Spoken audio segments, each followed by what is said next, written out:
My name is Jameson Stevie. I'm the Executive Director of the Institute for Competitiveness and Prosperity. First of all, I just want to thank you for coming on a day that we have a lot of other options. And it's 23 degrees out today, and for Canadians, this is patio weather. I know it's 8 o'clock in the morning, but we're a hardy people. So thank you for taking the time to come here today and spend some time thinking about public dollars and making sense of them. Part of the Institute's mandate is to educate the public and raise public awareness and stimulate debate on a range of topics related to competitiveness and prosperity, particularly through working papers. This is our 16th working paper, and that's what we aim to do in this paper. I was asked by a number of people if it is a happy circumstance or strategy as to whether we have decided to launch this paper today. We try to swamp the budget this afternoon. I'm sure we'll make headlines ahead of them, but I thought it is both happy circumstance and strategy. What we wanted to do is make sure that in a world in which rhetoric seems to be on high and policy sometimes is on the low end of the dial, that an alternative voice is out there. And this institute has proudly served for 11 years as a place to bring forward-thinking thought on innovative policy, and especially related to economic development and competitiveness. Later today, the Government of Ontario will unfurl its budget and expend some $120 billion of the public's money. They'll do so in a matrices of political rancor, trying to figure out if they will live another day tomorrow, as well as what political interests they need to serve, what communities they need to serve, and balancing off investment and consumption. What we've tried to do in this report is bring our unique lens to that expenditure and try to focus on how that expenditure can be used to increase our productivity and close the prosperity gap that this institute has talked about for 11 years. We want to talk about this subject in particular because we have spent a lot of time in our annual report and our most recent working paper, which is available outside, on business and what it can do to close the prosperity gap. And on a day like today, we thought it was important to make sure that we looked at the public expenditure as well.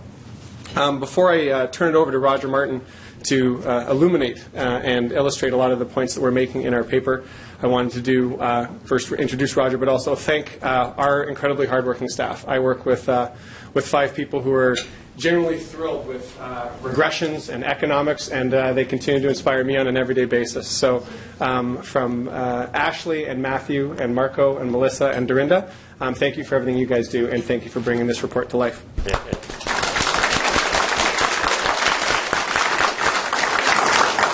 So Roger Martin has served as Dean of the Rotman School of Management since September 1st, 1998, and will step down on June 30th, 2013, after 15 years.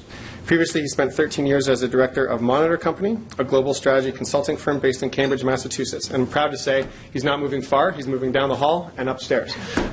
So we'll keep him in the block for the next 15 years, hopefully. And then a number of lists that are epic and global. In 2011, Roger placed 6th on the Thinkers 50 list of the most influential global business thinkers. He is one of the 27 most influential designers in the world, ranked by Business Week, and one of the 10 most influential business professors. Needless to say, he's a huge asset not only for this school, but this city, this province, and this country. And sometimes that's underappreciated, particularly in Canada. So without further ado, I turn it over to Roger Martin. Thank you. Thanks. Well, thank you very much for that excessively generous introduction. I appreciate it. And I also want to say a big welcome back to. There are a number of folks who worked at the Institute for Competitiveness and Prosperity previously who are here. Thank you all for coming. And first and foremost, Jim Milway, who for the first 10 years of this fine establishment was my partner in crime and all this. So thank you for coming back, Jim. Okay, so I'll talk through this, and then we'll have time for Q&A. But if I confuse you along the way, you can stop me. I don't mind that at all. Okay, so this is what we have been up to for the last 11 years, and this is what we wanted to talk to today. The notion that Ontario's fiscal challenge require balanced solutions. We need a balanced revenue generation policies. What Jameson referred to before, balancing investment and consumption, a big theme, and a theme that we've been worried about for a while, and we'll show you the latest greatest on that. We got to manage debt to promote growth and promote economic competitiveness. So, fiscal challenges. This is the obvious one, as you can see. The 2008-9 meltdown has been tough on our budget, and so tough that line, that surplus deficit line, of course, is famously now not planned to get back to break even until 17-18, which would mean 10 years of deficit and a climbing debt to GDP ratio. So something that was brought down after the bad patch we had in the early 90s, but now is rising fairly precipitously. What we would say is that this is not, to get that fixed, it's not just an exercise in cost cutting. We have to think about having an intelligent revenue generation strategy, because cost cutting alone is not going to do it. So where do the revenues that we now have come from? This is the picture. So income tax and taxation, and other taxes, a big bunch of it, and non-tax revenue as well. And if you compare that to the other provinces, you see the picture is not dissimilar, but more non-tax revenue from the other provinces, which is highly influenced by other provinces having lots of resource revenues.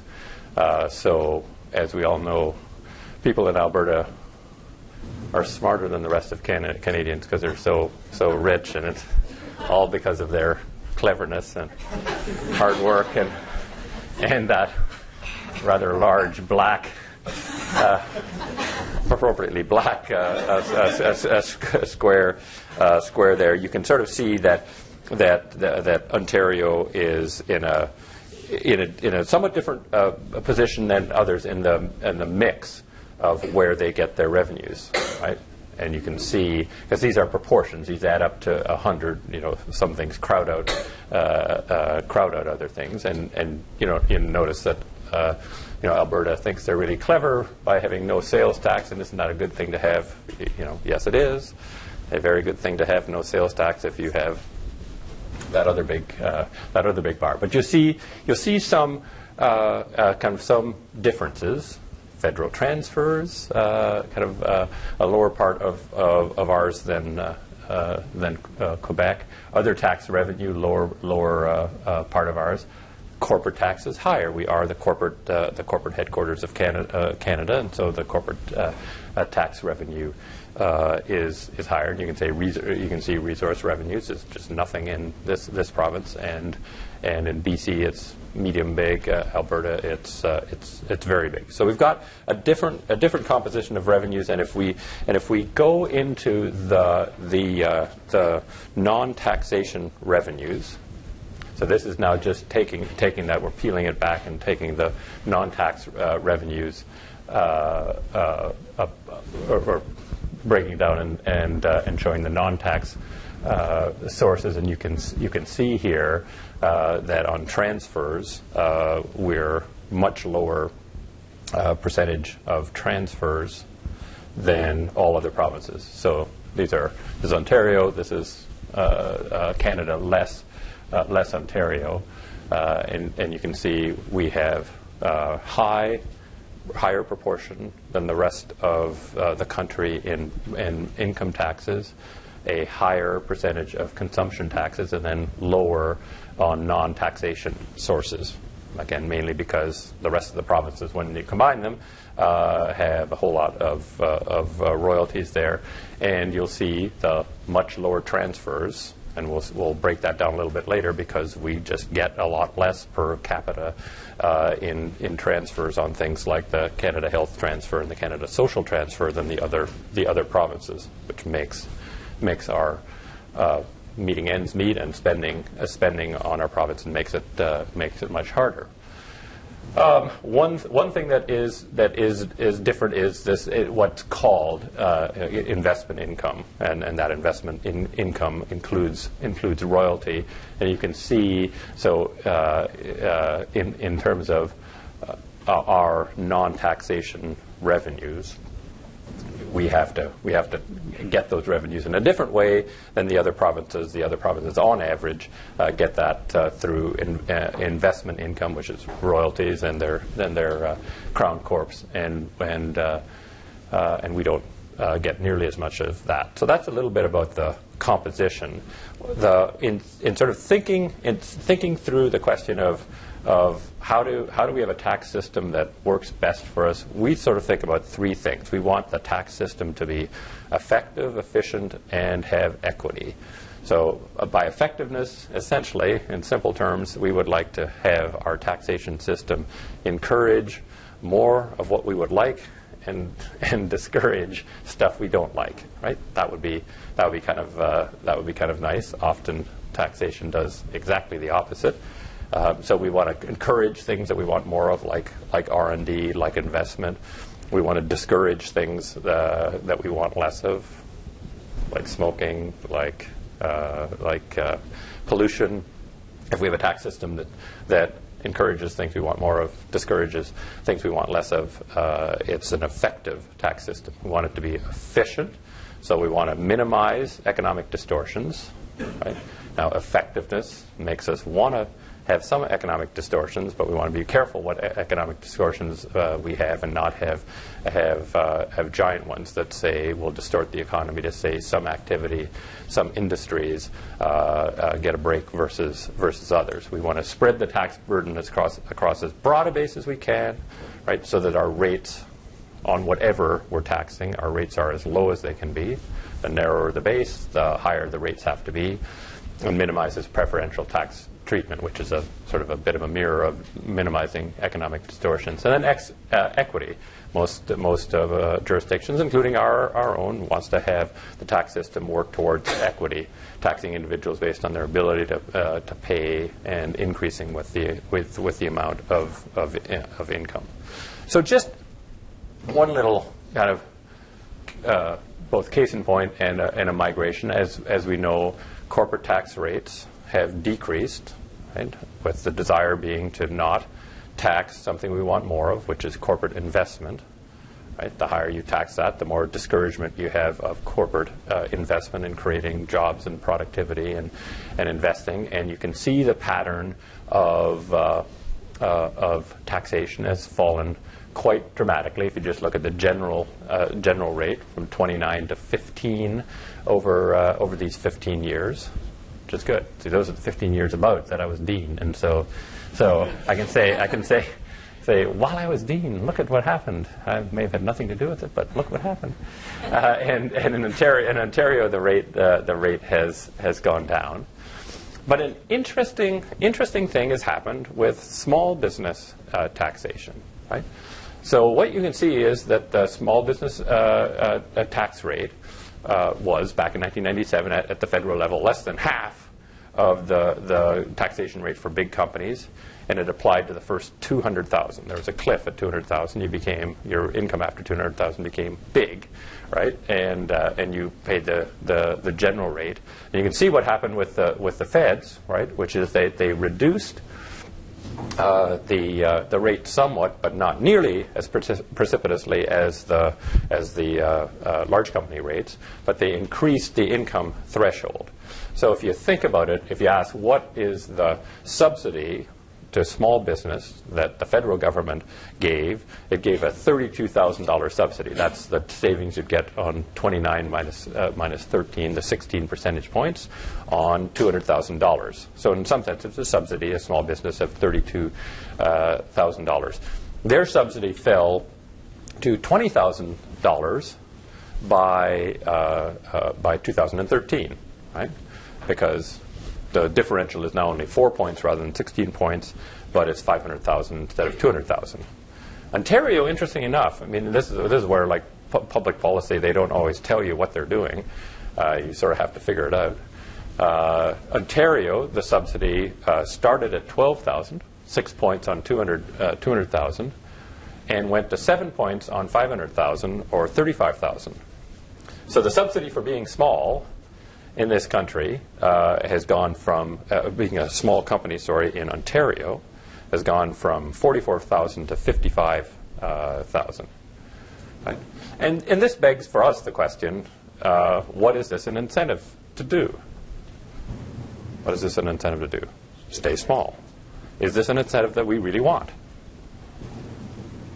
Why would we want to have a policy that says we would like to encourage you to stay small?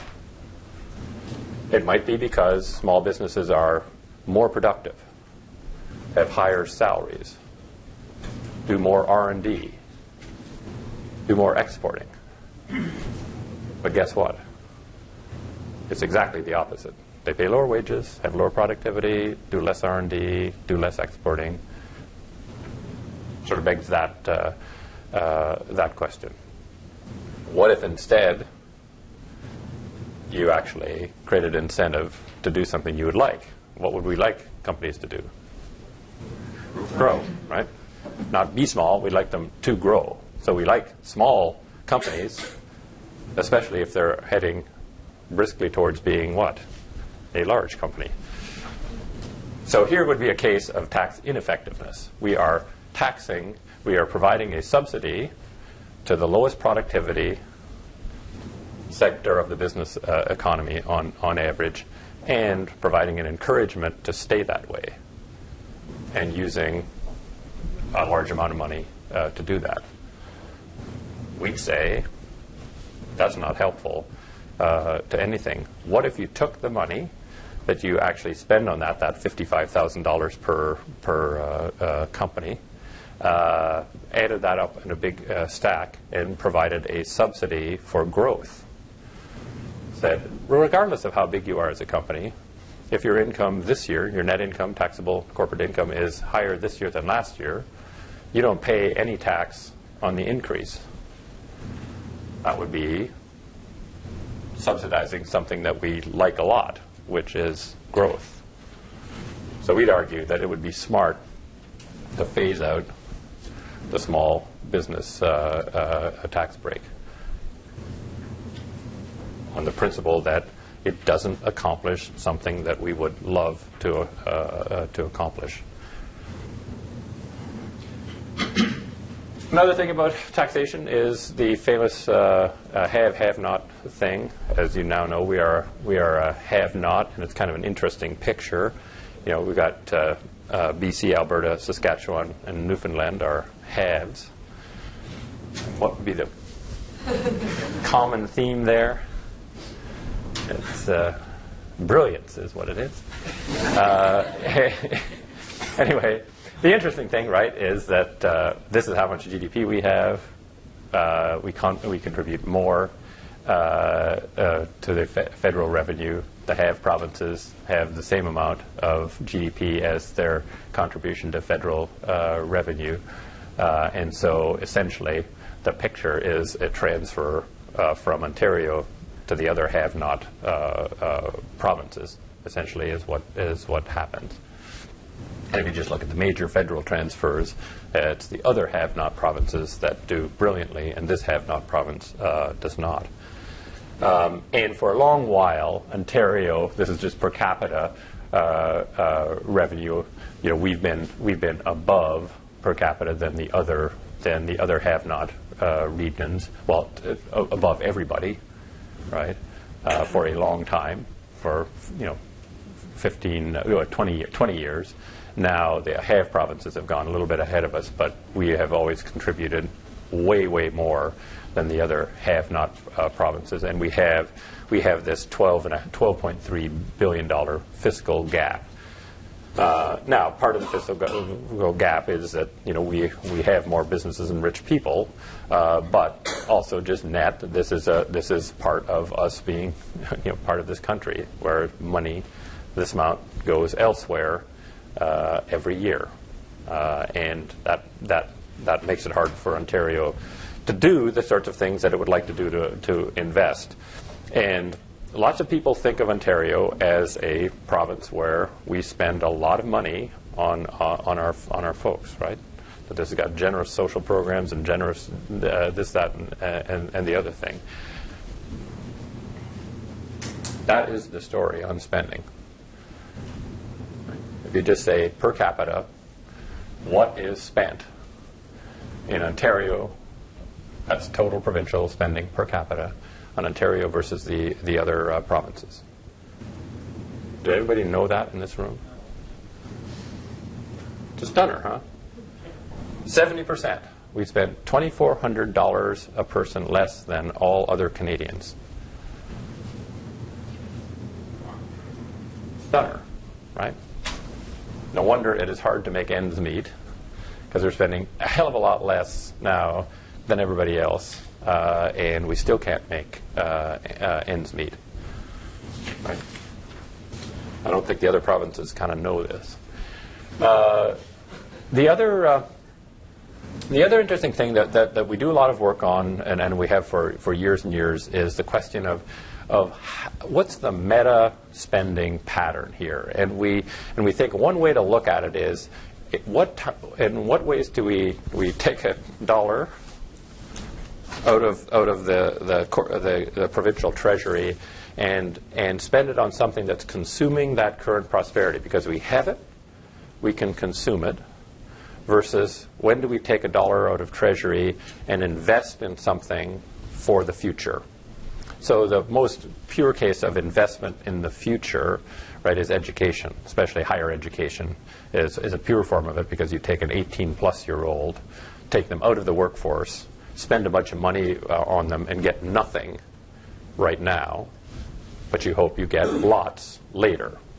K through 12 education is not quite as pure form, because they wouldn't be working unless we believe in child labor. They wouldn't be working otherwise, but we still have to spend all that money on them and get it later. Bridges and tunnels and roads and infrastructure is another thing where you spend all the money this year and get the benefits hopefully for 20 years, 50 years, 100 years. Versus consuming current prosperity, because we're well-to-do enough, we can consume current prosperity on art and culture. We can consume lots of current prosperity on healthcare, the biggest spending of consuming current prosperity. Lots on social programs, giving programs to disadvantaged folks.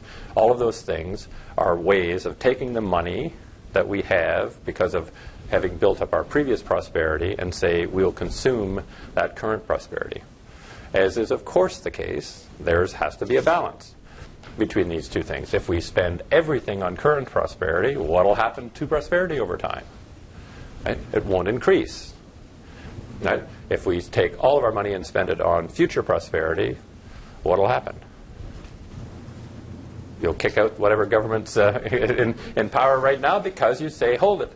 We've worked all this time in the past to have our current level of prosperity. We want to spend it on things like healthcare and social programs and all the things we care about. So there's a balance between the two. And it's, in my view, I think in the view of the Institute as a whole, it's the single most important balance that a government has to play with. Investing enough to build future prosperity, so you'll have that future prosperity to consume in the future. Here's what's happened in Ontario and the other provinces. And so the metric you use is how many dollars of investing in future prosperity do you do for every dollar you invest in or you spend on consuming current prosperity. Right? And so what this says is Ontario in 1992, so 17 years ago, the numbers go to 2009, for every dollar of consumption, we invested 83 cents in future prosperity. Right? That fell all the way by 2004 down to 68 cents. Right? That's a major shift, a major change towards consuming more current prosperity, investing less in future prosperity. Then it went up, and now it's back down to just above 68 cents. You can see the other provinces started higher than us, 88 cents, and are down to 77 cents, but are investing in future prosperity to a greater extent than Ontario. So the way to think about it is, over this entire period, you can see the gap between the two. If you've shaded that in, that would be the degree to which the rest of Canada is investing more in being prosperous in the future than Ontario is. Now, did people check with you before doing that? Like, it's your money. Did people tell you that? That's what we were doing? No? Didn't tell me. And this is just breaking it into two kind of snapshot pieces of it. So you've got Ontario and then Canada x Ontario, and what you can see from this chart, right, is that what happened between 1992 and 2000 was we had to spend a lot more on the debt because we had a crummy patch in there in the mid 90s where we took on a bunch of debt, and we didn't have falling interest rates then.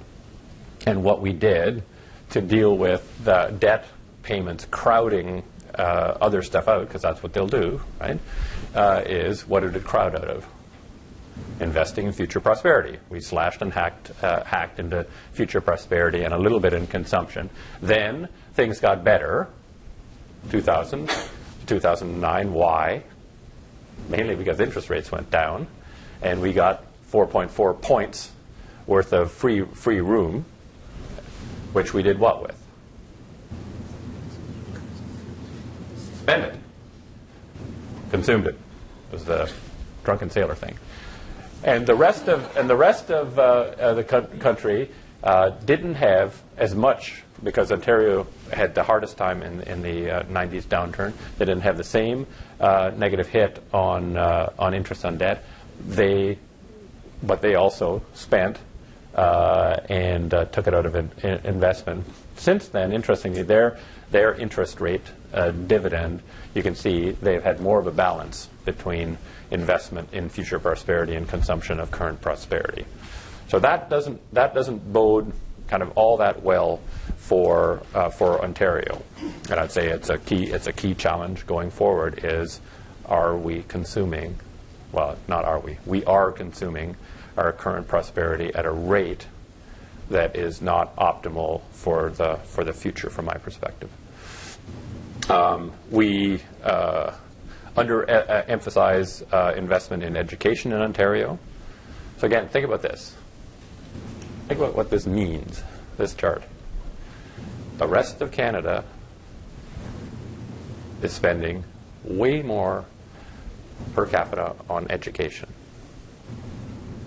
The most important determinant of future prosperity, having an educated workforce, they're spending not a little more, way more. We're chasing them on healthcare and spending the same on healthcare versus education, right? So we're consuming current prosperity at a rate that's similar in the biggest category of consumption of current prosperity, and on the biggest category of investment in future prosperity, dramatically under-investing compared to the rest of Ontario. We're also, the other thing that's a big piece of the future prosperity of any country is having great infrastructure, and you can see that's what's happening on the infrastructure front as well in Ontario. Massively lower, half the infrastructure spending of the other provinces. And if you break that into these three pieces, you can see that it is it's not a good picture on any of those fronts. And we spend less on social services. Right? So just as consistent spending. And interesting enough, partly because of the spending on social services, partly just because of these patterns overall, what you see is that there is a greater rise in income inequality in Ontario than the other provinces. So that we have now a fairly substantially higher income inequality that ramped up pretty dramatically between 1986 and 1998, and then it stayed pretty consistent since then, but at a higher level than other provinces. Is this something that people understood about Ontario? I didn't. I mean, I learned something whenever these kiddies go racing off and assemble this stuff. Man, I learned something new every time. Again, just more how much less we spend on lots of things, non-financial assets. We invest kind of considerably less in this. So it's all a story of just investing less on a lot of fronts. And you can see, if we ask how has this spending been allocated, you can see the proverbial 800-pound gorilla. You know, healthcare keeps marching up as a percentage. You know, education has had a rebound after being slashed dramatically between 81 and 91. Right, that's a pretty dramatic slashing of that. And these are sort of the big items. And then if you break down the small items, you can see that in some sense everything has to take a back seat. Right, these are all small. That chart's like 1 to 4%, and these are 1 to 40%. That 81 to 2011 increase in healthcare requires everything else to step aside, essentially. So, how do we think about managing our debt to promote growth? We have to recognize that we've got a more severe situation. So, interesting enough, even though we're all cheery about Canada versus the U.S., they've gotten our peer states have gotten their deficit positions, back in order to a much greater extent. Why? Well, one of the reasons is some of them have balanced budget requirements, so they just can't. They can't do that. It's illegal to do it. But you can see that vis-a-vis all the other provinces and territories, Ontario is in a significantly tougher position. The thing that is more fortunate than anything else on this is we've been doing this in an environment where the rates are just falling, and the risk premium versus the United States has fallen. So we can do it. We can do it more cheaply. We've been able to mainly do it using internal debt, as opposed to external debt, which insulates us some from other people, saying, hey, your rates, you're riskier and riskier, and we're not going to finance you. There is a great debate on the degree to which debt to GDP ratios do negatively impact competitive GDP growth. Ours are lower than the levels that are the academic articles suggest a problem is created, but I think we have to worry about it. And as you saw from the earlier chart, there can be a big crowding out effect of those interest payments. So we think, and transit's a big issue. We have a little section in the report on transit, and say we should be thinking about new sources of revenue.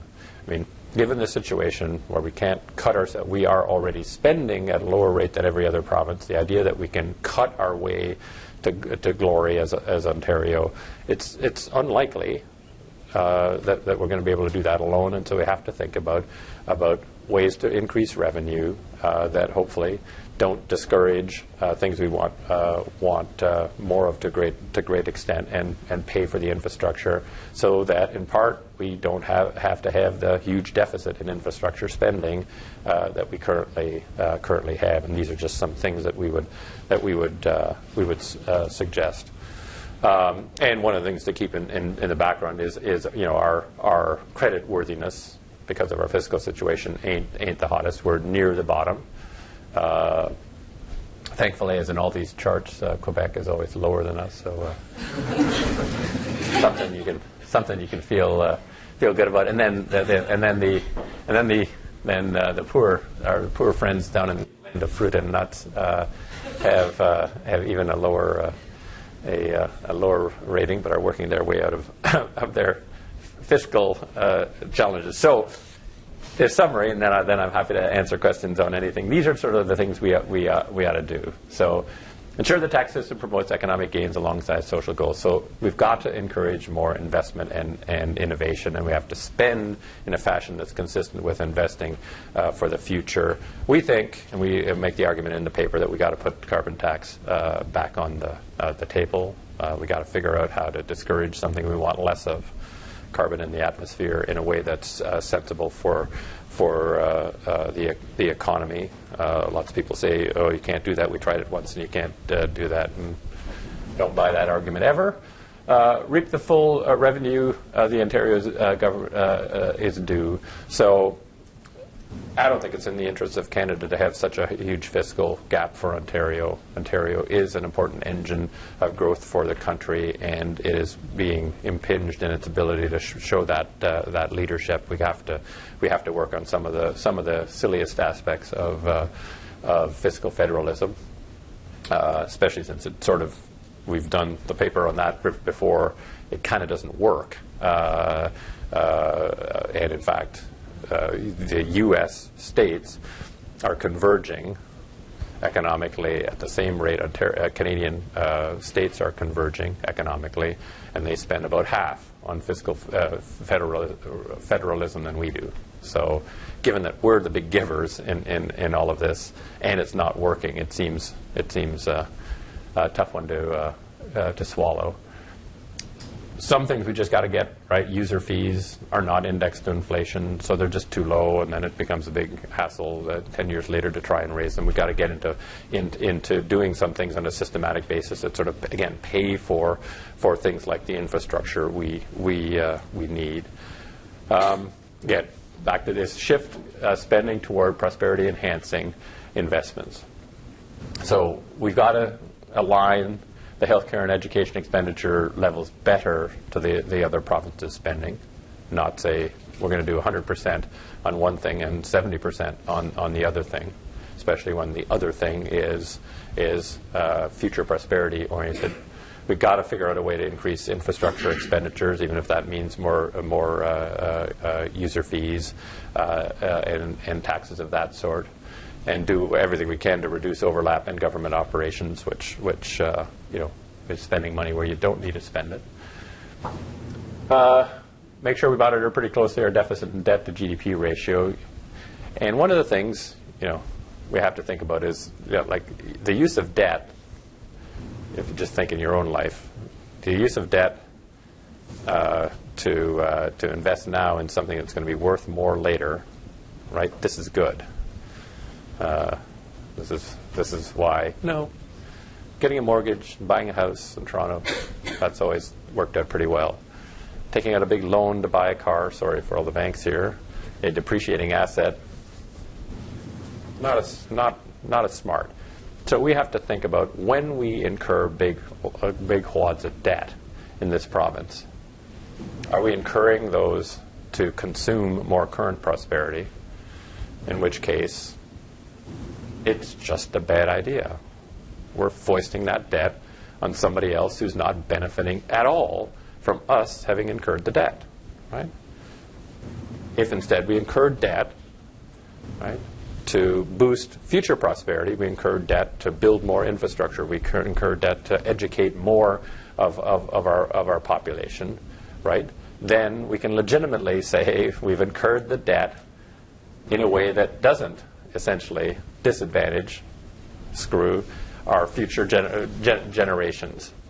And I would say right now, Ontario is in a position of taking on debt for future generations in order to bolster current consumption. And we have to ask the question whether that's really legitimate and fair, and is it good for us? Is it good for us? I think the answer is no. So we have to ensure we're less reliant on borrowing in the future, and that the borrowing is part of a consistent pattern of borrowing to invest in future prosperity, so that when that future prosperity comes, we can pay off that debt with the greater level of future prosperity, not have the same level of prosperity and a big whack of debt that crowds out, like we saw in the earlier chart. And so that is our 16th working paper, and I would be happy to take any questions, and Jameson can help me. And Jameson, did I miss some important stuff? I thought you were going to say I was partly responsible for half of that. No, only a small amount of it. Okay. So, questions. I'll go there and there, there and there. How's that? Got 4 on the mix. Yeah, you're first. I think the Ontario political parties consult with you and being an Yeah, generally speaking, the government in power has always asked us to come in automatically after one of these and do a briefing, and we often brief the business climate deputy group, which is all the deputies in the economically oriented portfolios. So yes, and the opposition, whenever they asked, we come and see them, and on a fairly regular basis, like over the last period, on a fairly this got started under a conservative government. And has moved to liberal government, the conservatives. Tim Hudak actually has been a fan of this stuff too, and so we often go in and talk to him. We have attempted to talk to the NDP, but they're less interested in this thus far. We'd be always happy to, though, at any point. And we have a very strong working relationship with the public service. Yes. So that's a continual relationship, and they always do some of this stuff beforehand. Some objections are raised, some are listened to, and then we work with them. That is a good point. So there's that separation between we do get asked by the political side and the public service side, and MEDT is our home. It has always been our home ministry. That changes names every once in a while, but and so that's who we work most closely with, and we have our friends from MEDT here. I think you were next online. Yes. So investing in future prosperity, I get that your education is the lever and even infrastructure. I'm just wondering about the environment. Is that too, in Ontario, just too little to impact on? I mean, I think it's a really good question. Generally speaking, the data shows actually it's a consumption item of current prosperity. Richer countries, in general, will adopt environmental standards in general. Right? If you do the correlation, there are some people who don't follow it, but it turns out that empirically that's sort of what happens. But I think you can look at it one of two ways, right? Which is you can say.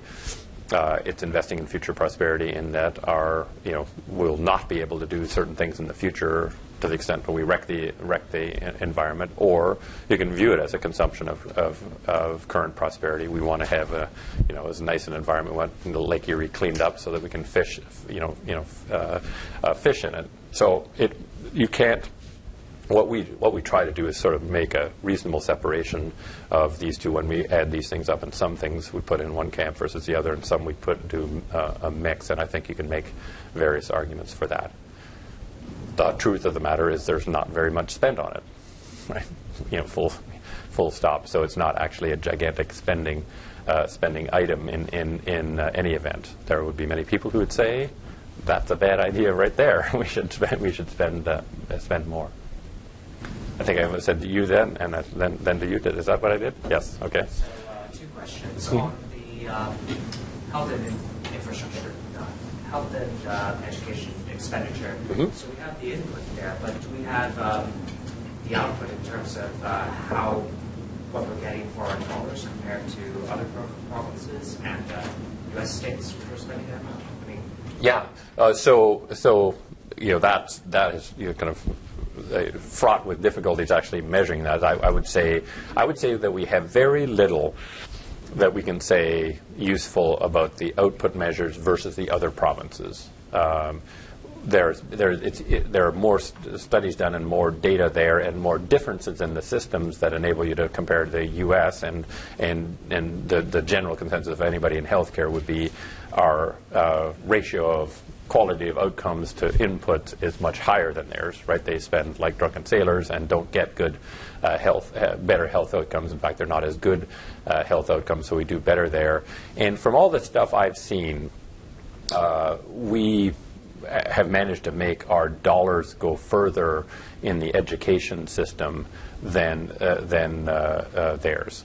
So their higher education system in particular just has vastly more dollars. Their public university system. It's like $2 to $1 per student across the whole schmear, and it is hard to find any evidence that would suggest that the outcomes are twice as good as ours. That one's quality there is harder to measure. They could make an argument that it's all worth it because their graduates make more money than our graduates.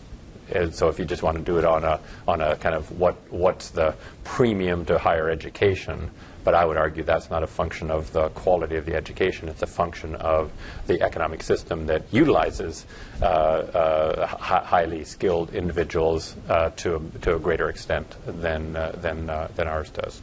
I can help out. Yeah, please. I'd say from a macro output perspective, there's two things. One, in the healthcare field, we have the shortest wait times in the country. So that would be one of the main points that I think the government would probably point to as far as where those healthcare expenditures have gone.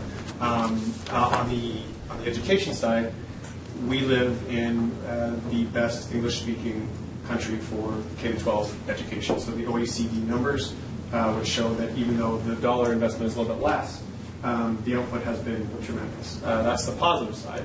The measurements on the post-secondary side are 0 to none, which is a challenge. And I think one of the other challenges would be if you looked at where those dollars have been spent on the growth, it's primarily been in wages. In that growth over the last little while. So that has led to, I think, some positive outcomes. But I think we articulated in the paper as it's an exciting area of public policy. There's a new era ahead because we're optimistic and trying to say that maybe there needs to be a greater connectivity between the dollar spent and the output that you get, as well as a greater connectivity between fiscal policy, economic policy, and education policy, which is something that would be incredibly helpful for a greater alignment between how we teach our kids and where they're going to go work. Yep. Thank you. Great presentation. Yep. Can you give me any granularity, a little bit more clarity in big terms, education and infrastructure? What? Are you talking about wages, higher wages in post-secondary schools, or are you talking about middle schools? What does it mean? Oh well, lots of things. So in the higher ed system, if the comparators would be faculty-student ratios, and they're twice as good in the U.S. public higher education system than they are in ours, for example. So there'd be things like that. Infrastructure, it's something there are a few things we have to dive into. So that's such a huge infrastructure gap. It's a question of what is it? Is it you let your infrastructure run down more? So you do build the same number of miles of roads, but you then maintain them to less extent, or do you build fewer miles of roads or fewer bridges? Or we do not know the answer to that. The same with like. ICD investment, we've got this big mystery we're trying to solve where we spend the same on hardware as the U.S. and half as much on software. What software? So some of those things we don't know. But I would say in education, we probably know a little more comparatively about the input costs to higher education, a lot less about output costs because it's more heterogeneous. In K through 12, it's kind of K through 12. It's easier to compare kind of outputs. How did they do on tests? What were their graduation rates? But I'm less clear right now on what are the big differences in the spending. Some of this always is when we figure this stuff out. It's peeling the proverbial onion. It's like, wow, that's a huge differential in spending in Ontario. What are the pieces of it? We don't know at a granular level yet what they are. You may have some more thoughts on that, though. I'll try to talk like someone from finance for a moment, which they will loathe. We have a long-standing relationship. So number one, I'd say from a budget line item, so education, and my colleagues can correct me if I'm wrong, we try to capture that as educate the Ministry of Education, which is typically K-12, and then training colleges and universities. So that would capture university spending, college spending, as well as training programs. On infrastructure, a little more broad, and I think there's a really interesting chart in there that breaks down transportation spending planning, which is actually an area that for all of us who live in this city, shouldn't be surprised that the lack of planning dollars has led to a rhetorical debate as to whether something is a streetcar or a subway. Let alone where we should spend those dollars. So I think that's about as granular a breakdown as we get on infrastructure. And again, what we're trying to do a little bit is add into those debates some facts. And if I will say, there is something at the beginning of the report. If you think it's difficult to capture a provincial budget and compare it across the country, it is going to become increasingly difficult when governments across the country in budget difficulties are choosing to end their data collection, whether that be at the federal level or the provincial level for people who actually care about this stuff and try to make public policy based on evidence. I think that's something we should all maybe be a little bit more upset by, the lack of that evidence being collected going forward. Yeah, that's an investment in future prosperity. Getting rid of the long form census thing, it's going to go down as one of the dumbest things this country has done in a long time. You just said you don't have as much granularity in the investment going forward. I'm particularly interested in the energy factor within the non-investment and some would argue the efficiency of those investments. Is that something you're going to tax at all, or that you've been partnering with? I would say not yet, but it's something. I mean, as I say, when we peel the onion one layer and we get charts like this, it spurs us to say, what the hell is the difference? If it's 600 for us and 1,200 for that, what is the difference and what's important? And so that's something that we could for sure look at.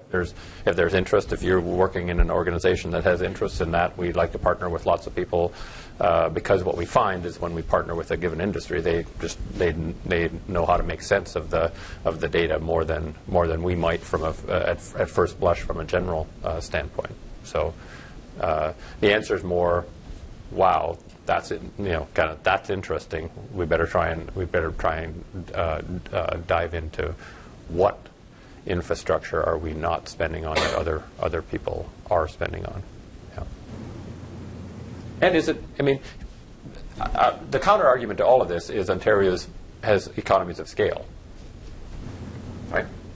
So because we have more people, we can be more efficient. So it might be, right, that it's okay for Ontario to be 800 or 900 versus their 1,200 because they're way more inefficient in Newfoundland or Prince Edward Island or New Brunswick in building infrastructure because they don't have any people, so the denominator is low. Because these are spending per capita.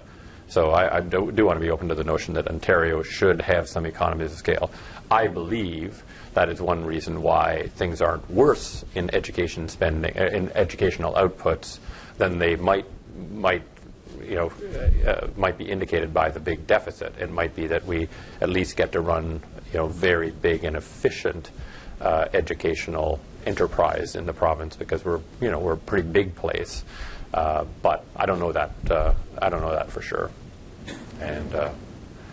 And all I know after 11 years of this is there are always more questions, which is fun. That's what the kiddies are for. So they're young and they're vigorous and don't laugh, Kathy. You were once a kiddie. Yes. That only covers until 2009, and it doesn't include the stimulus money. Yeah. $32.5 billion now in 2010 budget. So that might. That might. Yep. It might. I suspect, though, given how these things work, where we always give more and the other provinces get more, that their spike might be bigger than our spike. But it will be interesting. You can just assume that in all of these, we've just gone to the latest data availability. So 2009 for this sort of micro level analysis across the country. That's as far as we could go. But it'll be interesting. Question to ask from stimulus spending, whether we're spending on infrastructure that will boost productivity, or there are a lot of community centers, hockey rinks that are wonderful. But whether they boost productivity or not, we'll have to see in the long term. Absolutely. Yes? Thanks for the insightful presentation about two questions. Like if we benchmark our government spending, so with countries like Singapore, how do we compare? I mean, how is not businesses is more managed economy, Yeah. And the second part is observation that education is a little disconnect with the labor market, the demand in the labor market. I'd like to know your observation. Yeah, well, first of all, I try never to compare to Singapore because Singapore is the smartest country on the face of the planet. So, I mean, they've done more with less, no natural resources, not many people, kind of in the middle of nowhere, and have been brilliant. So whatever they're doing is probably superior. That's my general view of Singapore. In terms of education and the labor market, I mean, I do think that there's a real tension, right? I mean, there is an ethic especially in the university system that says we'll do whatever we damn well please, and because we're sort of educating minds, and it doesn't matter what we're educating them in, they'll choose that, and we'll choose that, and get out of our face. There's some legitimacy to that, but there's also some silliness to that as well. I think, in truth, the colleges are more responsive, so greater magnitude of responsiveness and shorter time to respond than the university system. And I would love to see the university system learn a little bit more from the college system on that front. I mean, I guess I'm of the belief that Bob Ray was right, more right than wrong, when he did the report on the future jobs. 70% of all jobs in the next 25 years are going to require post-secondary education. We don't have 70% of Ontarians coming out with post-secondary education. We're going to have to expand the post-secondary education sector if we are going to have any hope of employing those people coming out, and that's creating the fact that we aren't, I think, is creating these schisms, and is part of the temporary foreign worker whole shebang, and I think unless the university system works harder on speed and magnitude of responsiveness, that increase in PSE totals that are going to happen is going to go to the college system, which may or may not be best. It may be absolutely inherently best, or it may be only best because the university system spends its time being less flexible than it could or should be. And probably I shouldn't be even saying any of this stuff, but I will. I will anyway. I look forward to serving as executive director when the dean is no longer the dean. Gets to unfurl all of these without being impediment.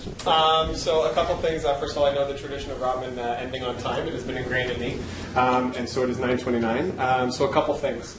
Number one is a great takeaway from this in layman's terms.